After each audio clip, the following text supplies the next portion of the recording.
That'd be fun. Hey, parents, listen up. Did you know every 3 minutes a toy injury puts a child in the emergency room? So what do you need to know before you start helping Santa check off your kid's Christmas list? Joan Siff is the president of the group WATCH, the World Against Toys Causing Harm. Every year they put out a list of the worst toys for safety, and she joins us now with a few of them. Good morning, Joan. Thanks for being with us. Thank you for having me. So just because these toys are on store shelves, it doesn't mean they're necessarily safe straight out of the box. You need to make sure you read the labeling, too. Absolutely, and that's the message we really want to get out this time of year when 65% of all toys are bought during the holiday season, that don't assume a toy is safe just because it made it to the shelf. Okay. First up, we have this toy from Alphabet Zoo. What's the deal with this? This toy is on the list because it's an example of a string and cord hazard.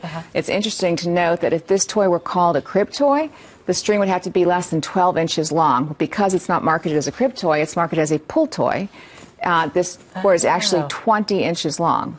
Okay, so if that was just in a different category, a crib rather than a pull toy. Yes, and actually the manufacturer recognizes the hazard of strangulation on the bottom in small print where it's hard to see.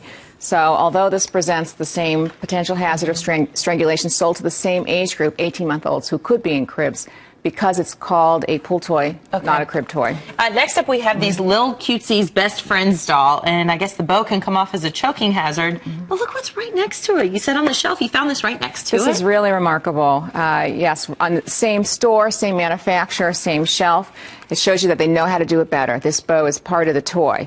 And choking hazards have been a major problem. We talk about it year after year, and a large number of recalls every year are due to choking hazards. Yeah, we know little ones are strong when they're pulling on our own hair. They can pull that out even. So when parents are shopping, really examine the toy, make sure that there aren't detachable small parts. Right.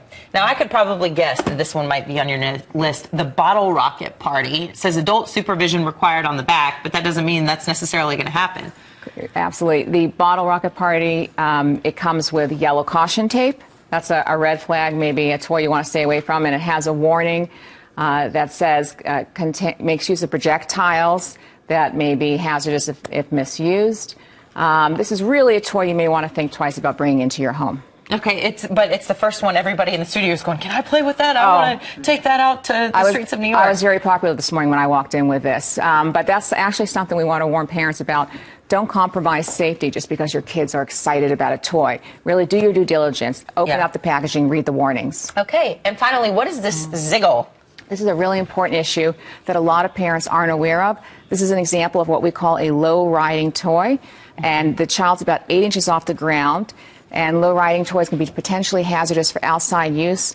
Cars have difficulty seeing kids on these toys, and actually a third of all toy-related injuries are due to riding toys. So this is something we really want parents to be aware of while doing their holiday shopping. What's your website where they can find your list? toysafety.org. Okay, great. We also want to make sure we get this into the Toy Industry Association gave us a statement. It says the U.S. government consistently lists toys among the safest consumer product categories in the home. Experts from the industry continually work with medical experts, consumer groups, and government officials to further strengthen the rigorous design, production, testing, and inspection procedures that assure the safety of toys. So if you're getting these toys that look good to your kids, just make sure you read the labeling. Joan Siff, thank you so much for your time today.